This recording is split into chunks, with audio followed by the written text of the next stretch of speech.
这个台南的山影即摆当咧大出，市长黄伟哲特别甲日本的兵库市利用视讯的方式来推广到台南的山影。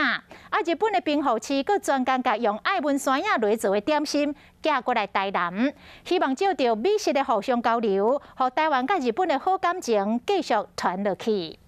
芒果干，消费者都很喜欢的。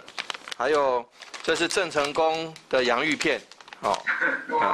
台南市长黄伟哲介绍用台南的山影作为商品，为了要让日本朋友会使更加了解台南的山影，特别利用视讯的方式，甲日本兵库市的市长乌田伸彦做交流。对方嘛，可爱分享到用台南爱文山影做的各种日本点心，希望讲即马伫疫情期间，会使用无同款的方式做进一步的交流。我们谢谢黑田市长在